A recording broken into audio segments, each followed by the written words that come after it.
Nakakabahala na ang paulit-ulit na antala sa proseso ng impeachment trial. Buwan na ang binibilang natin. Sobra-sobra na ang paghihintay ng mga Pilipino. Ang sabi ni Sinrisa na nakakabahala na ang pagkaantala sa impeachment. Isa itong si Risa Hontiveros sa mga atat na mawala na ng tuluyan ang mga Duterte. Marami yan sila. Sina Trillanes, De Lima, Jokno, Castro, Luistro, Raul Manuel, at marami pa yan. Dating Dilawan, Pinklawan, yung iba dyan sa Kongreso, mga makakaliwang grupo, at sumama na rin itong mga loyalist ni Marcos. So, nagkaisa yang mga yan. Siguraduhin nyo lang, mga ma'am and sir, na malinis kayo, na wala kayong bahid ng anumang katiwalian. Kasi, sa pagkakaalam ko, itong si Sinrisa, ayon sa kay Sir Erwin Tulfo na ngayon ay senador na, may anomaly ito sa PhilHealth. Okay, pakinggan natin ang sinabi ni Sir Erwin. Alright, let's go. Ako dati pag senador pag naboto sa Senado ay matatalino. May mga bobo rin pala at ito po yung dalawang pinakabobo.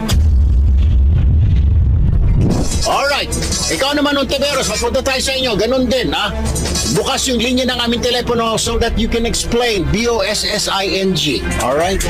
Kung ayaw mong tawagin kitang bossing, Madam, Senator B-O-S-S-I-N-G, you can call our landline. But please, can you please tell me and tell my listeners, ito mga nakikinig mo sa atin, nanonood sa Facebook.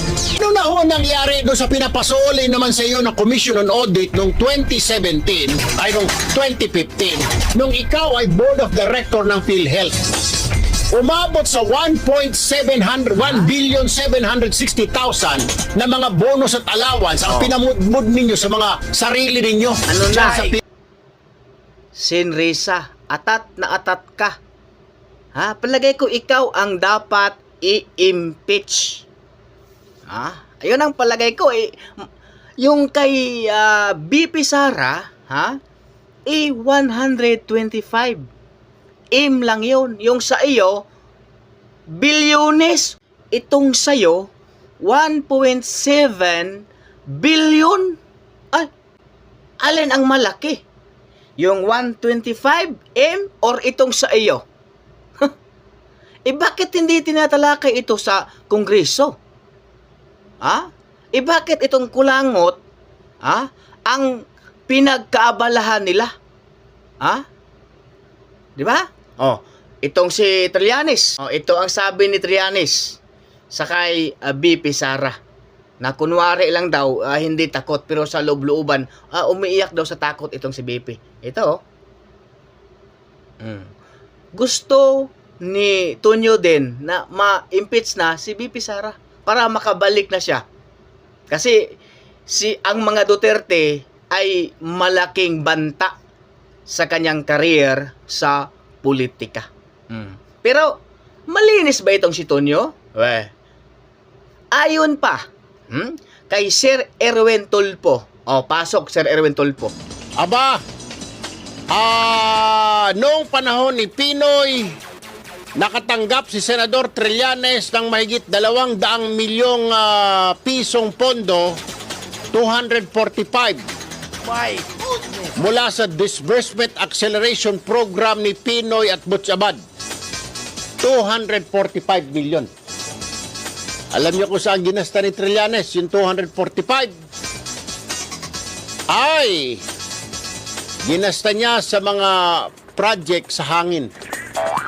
Ghost. Wala ang pinatunguhan yung 245. Ano na?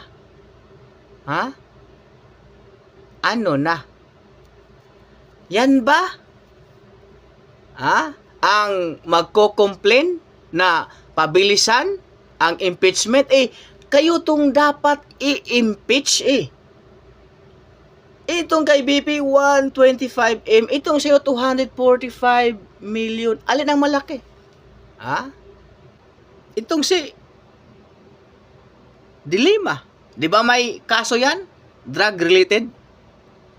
Si Castro. Di ba may kaso din yan?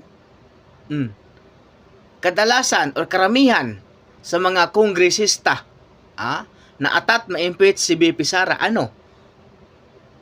makakaliwang grupo, kalaban ng gobyerno. Nasaan ang kredibilidad nila? Di ba? Wala. Salamat sa suporta, mga kasolid Duterte. God bless.